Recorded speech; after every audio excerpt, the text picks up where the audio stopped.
الحمدللہ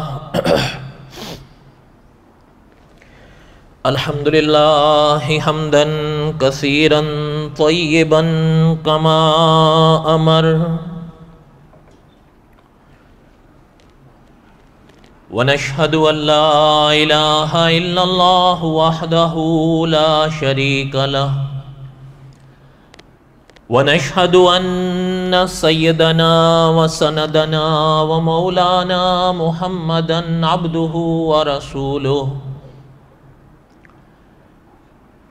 اما بعد اعوذ باللہ من الشیطان الرجیم بسم اللہ الرحمن الرحیم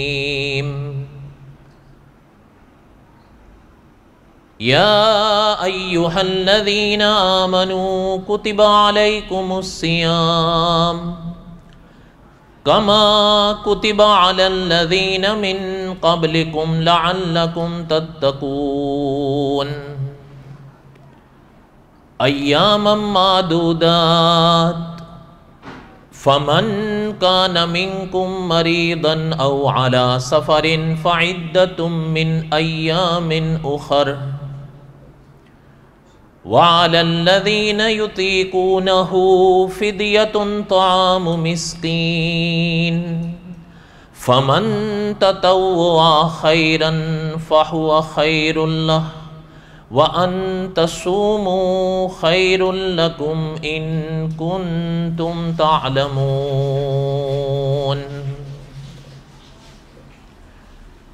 وقال النبي صلى الله عليه وسلم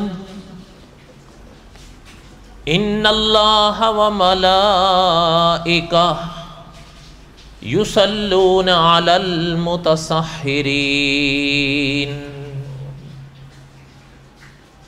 صدق اللہ العظیم وصدق رسولہ النبی الکریم ونحن على ذلك لمن الشاہدین والشاکرین والحمد للہ رب العالمین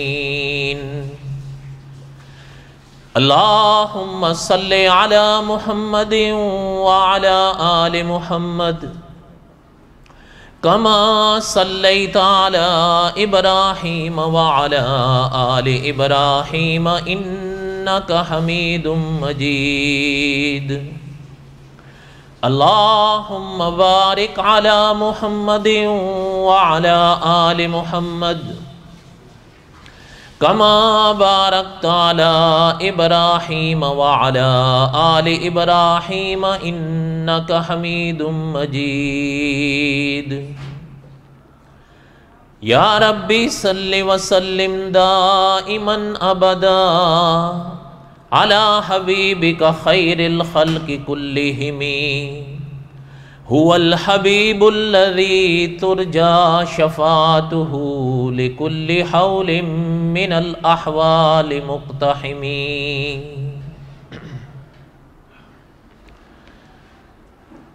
ہمہ قسم کی حمد و ثنا اللہ ذات لم یزل لا یزال کی پاک ذات کے لیے صدق دل سے لا تعداد مرتبہ درود و سلام امام الانبیاء حضرت محمد الرسول اللہ صلی اللہ علیہ وسلم کی پاک ذات کے لیے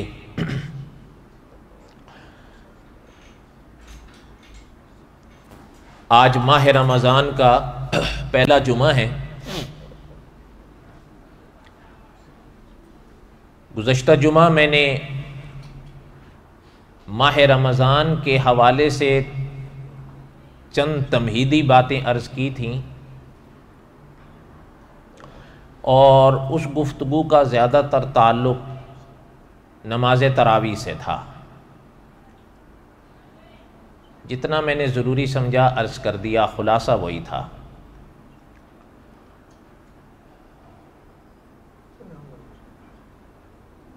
اور وجوہات کے ساتھ ایک وجہ یہ بھی تھی کہ تفسیر مکی میں ایک جملہ آیا کہ روزہ تو آپ اور ہم سویرے رکھتے ہیں، لیکن اس روزے کی جو نماز تراویح ہوتی ہے یا اس روزے کے ساتھ جو نماز تراویح ہوتی ہے وہ اس روزے سے پہلے ہوتی ہے کہ رات سے ہوتی ہے؟ ایک بات، اس لیے میں نے اس گفتگو میں زیادہ تر باتیں خلاصے کے طور پر نماز تراویح کے لیے عرض کی تھی۔ پھر ایک اور عمل ہے، وہ بھی روزے سے پہلے ہو، یعنی روزہ شروع ہونے سے پہلے ہوتا ہے، اور سرور کونین صلی اللہ علیہ وسلم کا فرمان پاک محدثین لائے ہیں کہ آقا صلی اللہ علیہ وسلم نے فرمایا تھا کہ اسے کبھی نہیں چھوڑنا۔ اب آپ اس عمل کی اہمیت کو دل سے سمجھنے کی کوشش کیجئے جس کے بارے میں آقا صلی اللہ علیہ وسلم نے فرمایا کہ اسے کبھی نہیں چھوڑنا۔ وہ عمل ہے سحری۔ اس لیے آج میں تھوڑی سی دیر سحری کے بارے میں گفتگو کروں گا، اور وہ اس حدیث پاک کا ترجمہ بھی کر دوں گا جو پچھلی دفعہ ادھورا رہ گیا تھا، جو ابھی میں نے حمد و ثنا کے موقع پہ پڑھی بھی ہے۔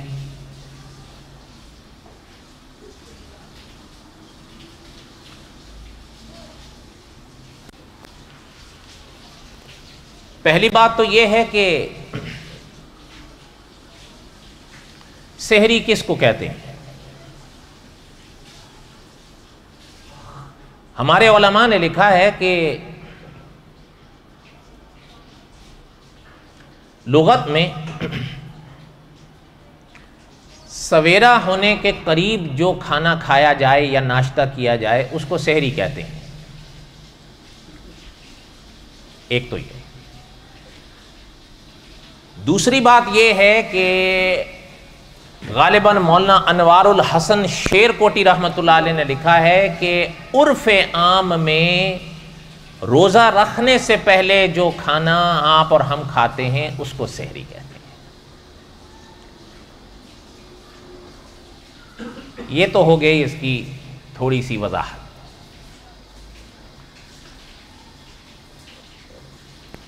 اب تیسری بات یہ آتی ہے کہ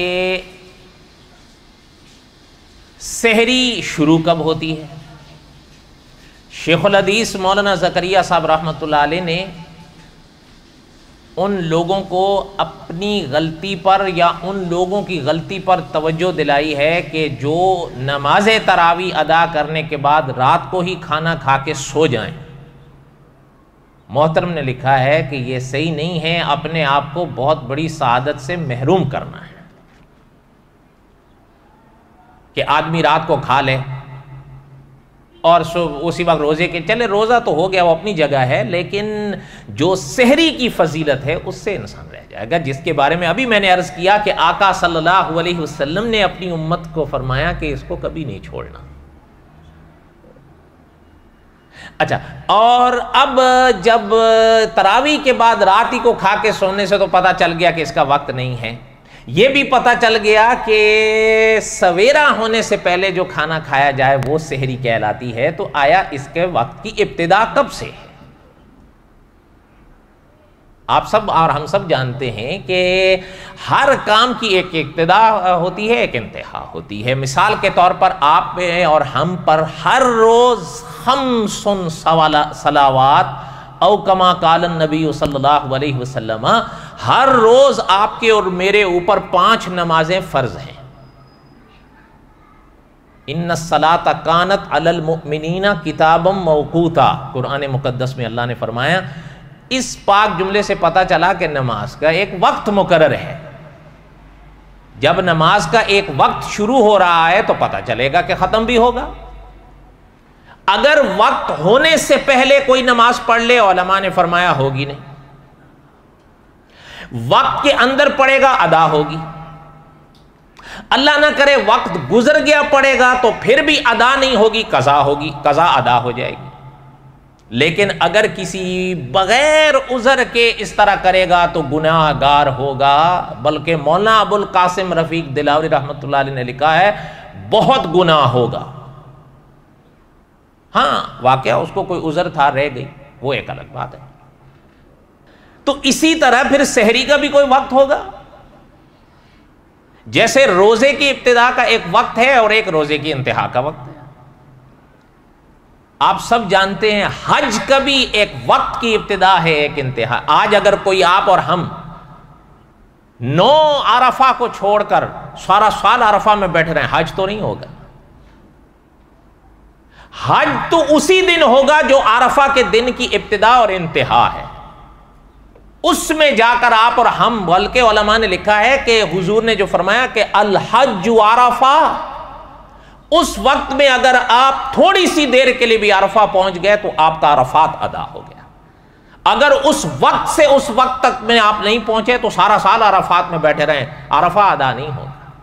پتہ چلتا ہے ان عبادات کے کچھ اوقات مقرر ہیں. تو سوال پیدا ہوتا ہے کہ جس عمل کے لیے حضور فرما رہے ہیں ان کو کبھی نہیں چھوڑنا، تو اس کے بھی کوئی وقت کی ابتدا انتہا ہو، تو اس کا وقت کب ہے؟ مولانا انوار الحسن شیرکوٹی رحمۃ اللہ علیہ نے اور شیخ الحدیث مولانا زکریا صاحب رحمۃ اللہ علیہ نے 2 قول لکھے ہیں. ان کو سن لیں اور ذہن میں بٹھائیں. ایک قول تو یہ ہے جو اپنا مولانا انوار الحسن شیرکوٹی رحمۃ اللہ علیہ نے لکھا ہے کہ کچھ علماء نے رات کو 2 حصوں میں بانٹا ہے، اور وہ یوں لکھتے ہیں کہ جب رات آدھی ہو جائے، مثلا یہاں سے مثال کے طور پہ سمجھے، یہاں سے رات کی اگر آپ ابتدا مان لیں، یوں ادھر اگر نصف ہو گئی، آدھی ہو گئی، اور اس کے بعد جب رات کی آدھی گزر گئی یوں ہو رہی ہے، تو یہ حصہ ان کے ہاں سحری کا ہے. مولانا انوار الحسن شیرکوٹی رحمۃ اللہ علیہ نے لکھا ہے کہ ان کے نزدیک تو اس حصے میں اگر کوئی اس کھانے کو کھا لے گا تو اس کو سحری کا کھانا کہا جائے گا اور اس کی سنت ادا ہو جائے گی. دوسرے علماء نے لکھا ہے، وہ بھی مولانا انوار الحسن شیرکوٹی رحمۃ اللہ علیہ لائے، شیخ الحدیث مولانا زکریا صاحب رحمۃ اللہ علیہ بھی لائے، کہ دوسرے علماء نے یوں لکھا ہے کہ اگر رات کو مثال کے طور پر رات باندھ لی جائے 12 گھنٹے کی، کم بھی ہو سکتی ہے زیادہ بھی ہو سکتی ہے، یہ تو ایک مثالی بات ہے نا. وہ یوں فرماتے ہیں کہ اگر سورج غروب ہو گیا اور صبح صادق طلوع ہونے تک اگر 12 گھنٹے مان لیے جائیں تو یہ ساری رات ہے 12 گھنٹے کی. اس 12 گھنٹے کو ان علماء نے 6 حصوں میں تقسیم کیا ہے. پھر جب 6 حصوں میں تقسیم کیا ہے تو شیخ الحدیث مولانا زکریا صاحب رحمۃ اللہ علیہ لکھتے ہیں کہ اس وقت کے جو آخری 2 گھنٹے ہیں، ان 2 گھنٹوں کے اندر جو کھائے گا اس کو سحری کہیں. اب بات سمجھ آئی؟ مثال کے طور پر جس یہ موسم میں آپ اور ہم چل رہے ہیں، آج کل روزہ بند ہو رہا ہے 5:15. جب 5:15 باندھ لے تو اس سے پیچھے جائیے 2 گھنٹے، 4:15 اور 3:15، تو یہ 2. اب یہ 3:15 کے بعد جو کھائے گا تو ان علماء کے نزدیک یہ سحری کا کھانا ہے. بات سمجھ آئی؟ ہاں پھر یاد رہے شیخ الحدیث مولانا زکریا صاحب رحمۃ اللہ علیہ نے لکھا ہے کہ اس میں بھی تاخیر کرنا اولا ہے.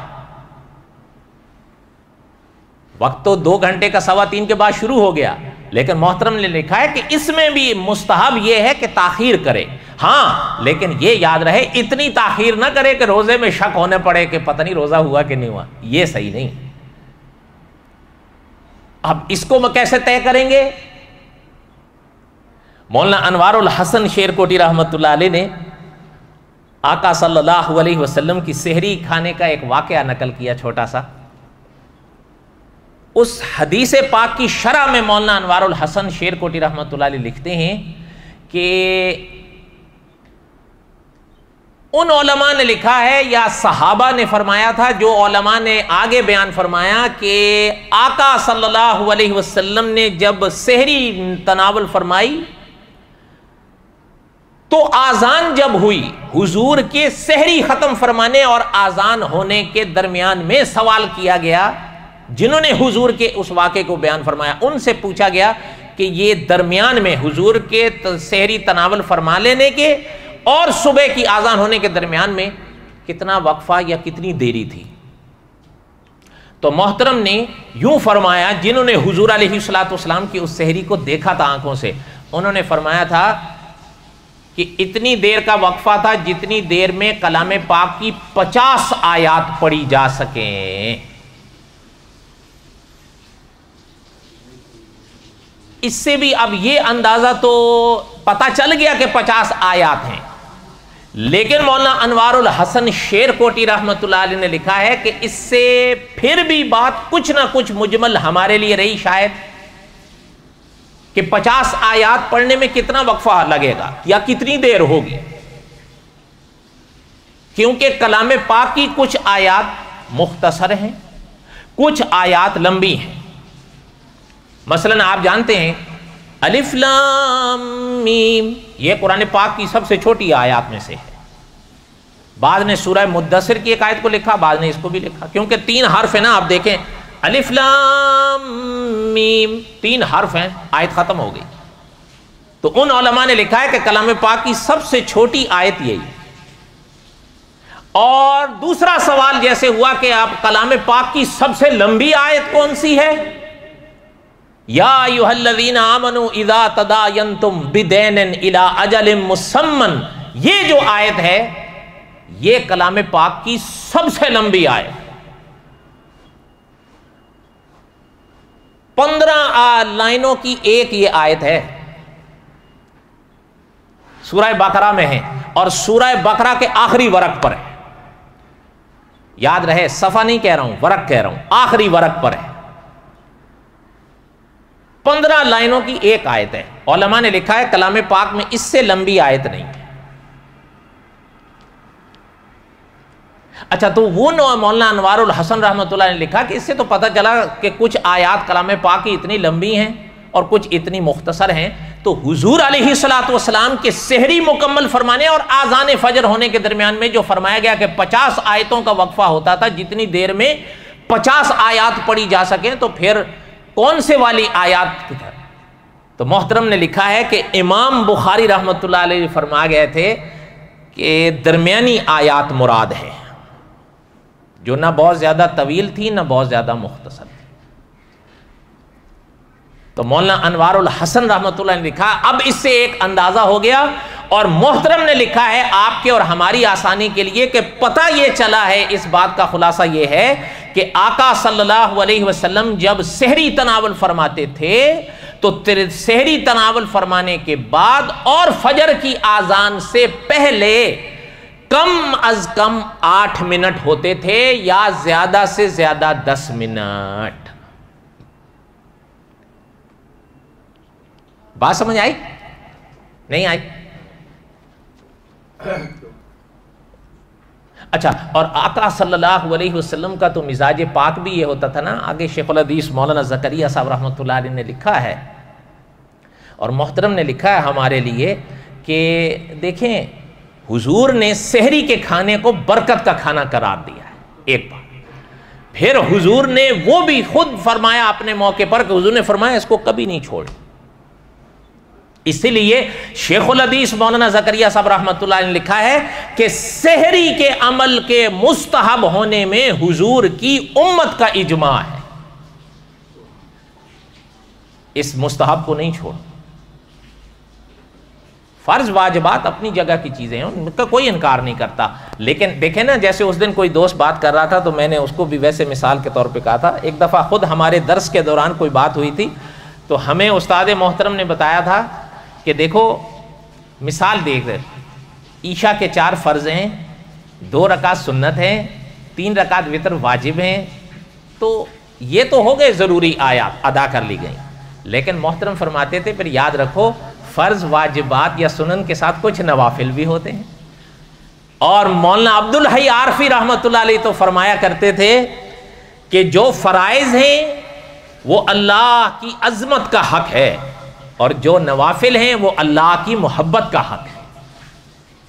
اس لیے ہمیشہ علماء نے یہ نصیحت فرمائی حضور کی امت کو حضور کی تابعداری میں کہ اپنے ساتھ جہاں فرائض رکھتے ہو، جہاں واجبات رکھتے ہو، اپنے پاس نوافل کا بھی ذخیرہ رکھو۔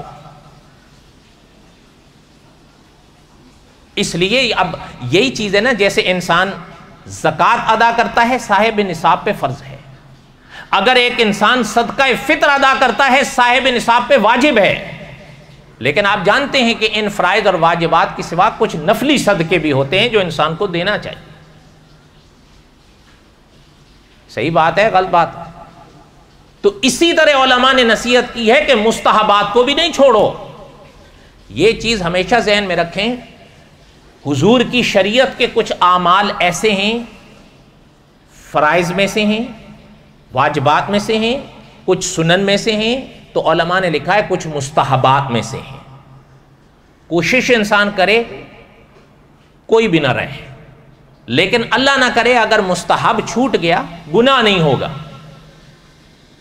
غیر مؤکدہ سنتیں رہ گئیں کوئی گناہ نہیں ہوگا، نوافل رہ گئے گناہ نہیں ہوگا. انسان کو کوشش ضرور کرنی چاہیے. ہاں فرض واجبات جو ہیں یہ اگر آپ نے میں نے چھوڑ دیے گناہ، پھر یہ اس وقت تک معاف نہیں ہوں گے جب تک میں اور آپ ان کو ادا نہیں کریں گے. اس لیے یہ چیزیں ذہن میں بٹھائیں. سحری کا کھانا اگرچہ مستحب ہے، اس میں کوئی شک نہیں، لیکن حضور کا پاک فرمان میں نے شروع میں 2 دفعہ دہرایا ہے، اس کو ذہن میں رکھا کریں. حضور نے فرمایا سحری کو کبھی نہیں چھوڑا. حضور نے فرمایا یہ برکت کا کھانا ایک بات. پھر دوسری طرف دیکھیں، جس طرح میں نے گزشتہ جمعہ توجہ دلائی تھی کہ کلام پاک میں جس آیت کے موقع پر اللہ نے فرمایا ہے کہ ان اللہ و ملائکہ یصلون علی النبی، یہ کلام پاک کی آیت کے ان پاک جملوں کو دیکھیں، اور دوسری طرف دیکھیں کہ اللہ کے رسول صلی اللہ علیہ وسلم نے حدیث شریف میں فرمایا کہ ان اللہ و ملائکہ یصلون علی المتسحرین. حضور نے فرمایا کہ اللہ اور اللہ کے فرشتے سحری کھانے والوں پر رحمت نازل کرتے ہیں. یہ حضور کا فرمان ہے. شیخ الحدیث مولانا زکریا صاحب رحمۃ اللہ نے لکھا ہے ایک شخص اللہ نہ کرے اگر تراویح پڑھ کے کھا کے نہیں روزے کی نیت کر کے سو گیا، روزہ ہو جانا اپنی جگہ پر ہے، لیکن محترم نے لکھا ہے اس سعادت سے محروم رہے. کیوں؟ ایک انسان سحری کھاتا ہے تو حضور نے فرمایا ان اللہ و ملائکہ، حضور کے الفاظ پہ غور فرمائیں، ان اللہ و ملائکہ، حضور نے فرمایا کوئی شک نہیں ہے اس بات میں کہ اللہ و ملائکتہ اور اس کے فرشتے یصلون رحمت بھیجتے ہیں علی المتسحرین، سحری کھانے والوں پر. شیخ الحدیث مولانا زکریا صاحب رحمۃ اللہ نے اس حدیث کی شرح میں لکھا ہے حقیقت تو یہ ہے کہ سحری کھانا یہ تو مفت کا ثواب ہے کہ انسان کھا بھی رہا ہے اور اس پر اتنا بڑا اجر بھی مل رہا ہے. اچھا ایک اور بات بھی مولانا انوار الحسن رحمۃ اللہ نے لکھی ہے روح رمضان میں. اصل میں اللہ تعالی ہمارے علماء کو جزائے خیر دیں. آپ نے تو سنا ہے نا العلماء ورثۃ الانبیاء. یہ مولانا انوار الحسن شیر کوٹی رحمۃ اللہ علیہ مدتوں پہلے فوت ہوئے. انہوں نے روح رمضان ایک کتاب لکھی تھی، اب یہ نہیں ملتی، نایاب ہو گئی ہے. محترم نے یہ 384 صفحات میں کتاب لکھی تھی صرف روزوں پر، قریب 400 صفحات ہو گئے. کوئی مسئلہ جس کا تعلق روزے سے ہو، جس کا تعلق ماہ رمضان کے روزوں سے ہو، یا جس کا تعلق غیر رمضان کے روزوں سے بھی ہو، اور اس مسئلے کا تعلق روزے سے ہو، اس کتاب میں نہ ہو ایسا نہیں. حتیٰ کہ آپ کے دیش کے سب سے بڑے مفتی، بلکہ ہمارے تو استاد فرماتے تھے اس وقت دنیا کے سب سے بڑے مفتی، مفتی اعظم محمد تقی عثمانی صاحب محترم نے لکھا ہے اپنی کتاب تبصرے میں کہ روح رمضان ایسی کتاب ہے کہ یہ ہر مسلمان گھر میں ہونی چاہیے. آپ کے پاس ہے؟ میں نے تو ابھی عرض کیا آپ نے لی نہیں تو نایاب ہو گئے، کیونکہ جنہوں نے لکھی ان کو تو فوت ہوئے سالوں بعد، آگے میں اور آپ آ گئے تو ختم. ہم سن نہیں سکتے تو پڑھیں گے کہاں سے؟ پڑھنا تو اگلا مرحلہ ہوتا ہے، ہم سے تو سنا نہیں جاتا.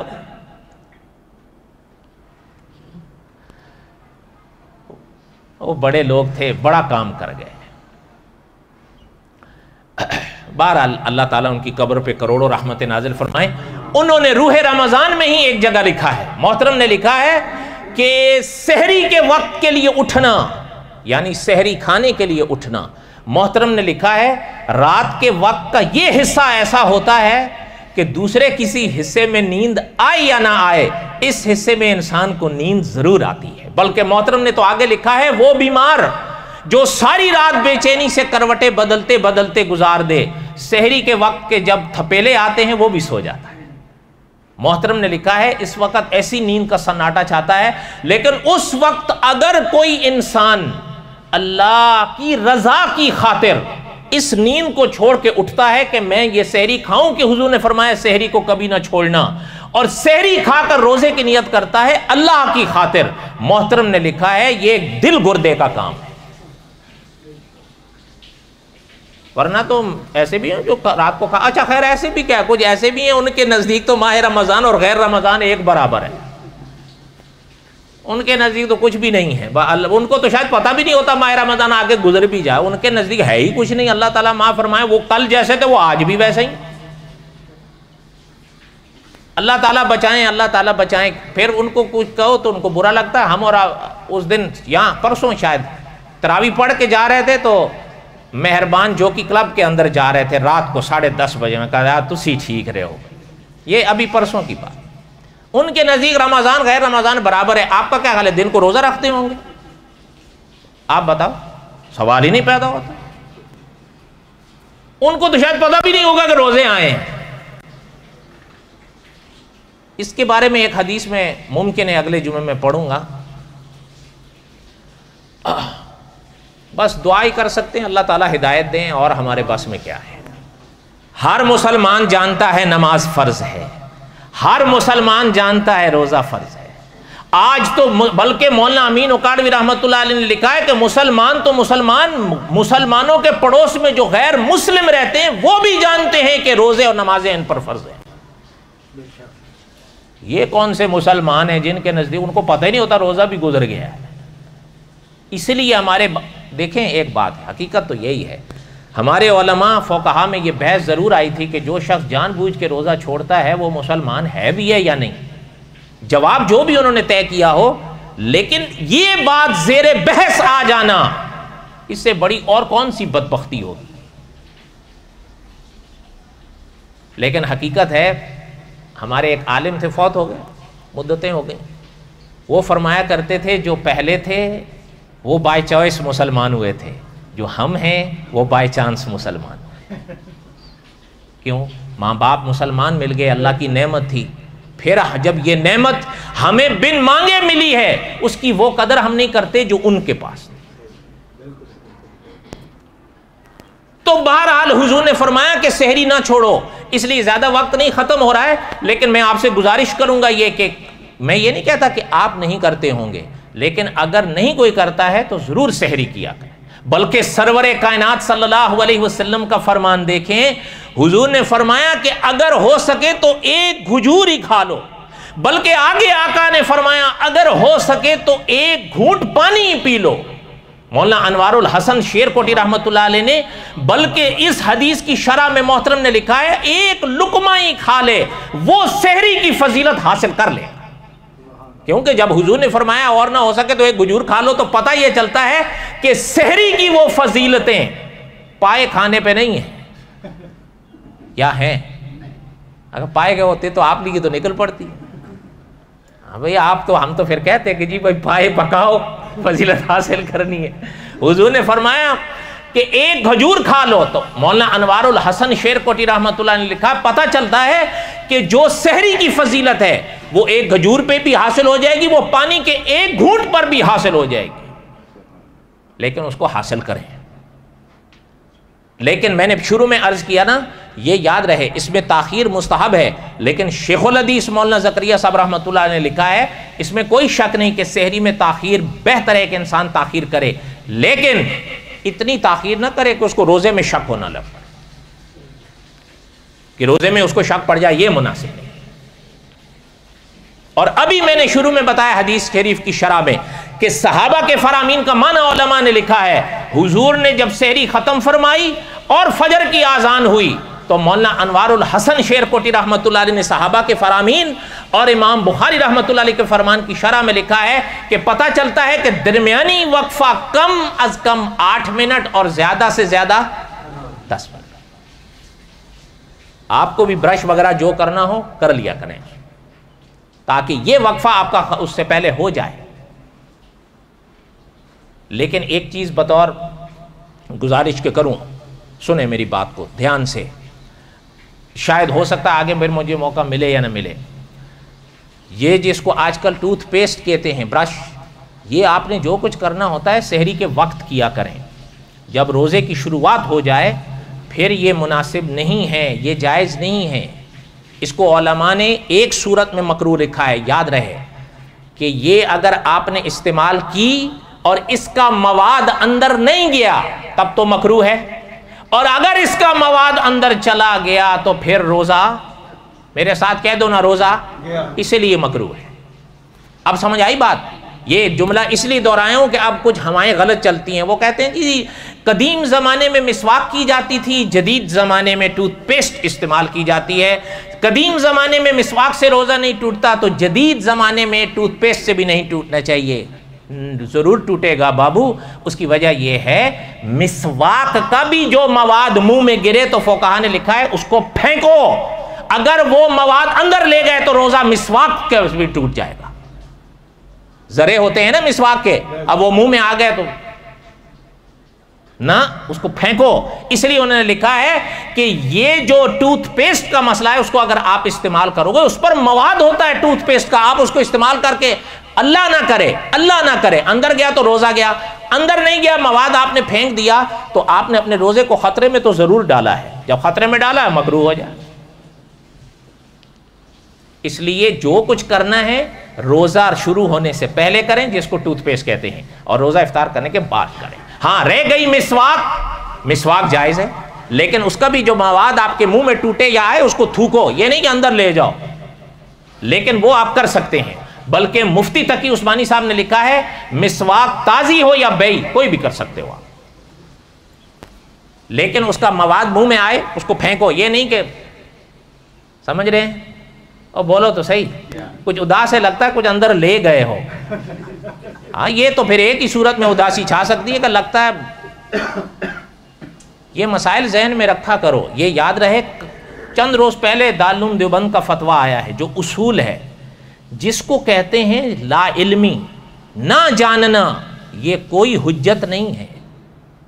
یہ یاد رہے. ایک انسان، یہ میرے اور آپ کے ذہن میں بہانے ہوتے ہیں کہ جی ہم نہیں جانتے تھے تو کیا ہوا ہے، اس سے تم تھوڑا بچ جاؤ گے. میں آپ، یہ مانا ہوا قاعدہ ہے، آپ سمجھیں. آپ اور ہم یہاں صدیوں سے، برسوں سے بس رہے ہیں. یہ نیشنل لا ہے. اللہ نہ کرے میں نے اور آپ نے اگر کوئی غلطی کی ہے، سچ بتانا. آپ اور میں تھانے میں اور عدالت میں یہ کہہ کے چھوٹ جائیں گے کہ مجھے نہیں پتا تھا. کیوں نہیں پتا تھا؟ ان کے نزدیک بھی آپ کا نہ جاننا کوئی پروف نہیں ہے. وہ کہیں گے نہیں جانتے تھے. جانتے؟ جب یہاں رہ رہے ہو تو جان. فَاسْأَلُوا أَهْلَ الذِّكْرِ إِن كُنتُمْ لَا تَعْلَمُونَ. اللہ نے خود قرآن میں فرمایا نہیں جانتے ہو تو جاننے والوں سے پوچھو. اس لیے لا علمی کوئی حجت، کوئی ثبوت نہیں ہے. آپ نہیں جانتے تو کیا ہے، جانو. اور خود حضور کی یہ حدیث پاک تو میں نے کئی دفعہ دہرائی ہے.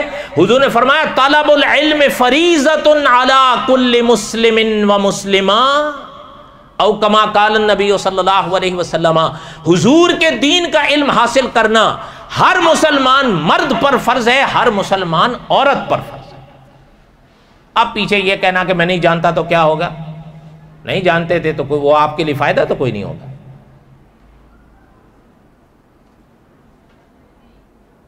ناراض لگ رہے ہو. چلے بہرحال آپ اتنے زیادہ اور کیا کریں، جتنا کر سکتے ہیں اتنا میں نے خلاصے کے طور پر کیا. باقی آپ خیال رکھو اپنا، انسان کوشش کرے. باقی اس ذات پاک کے ہاتھ میں ہے سب کچھ، وہ مالک ہے.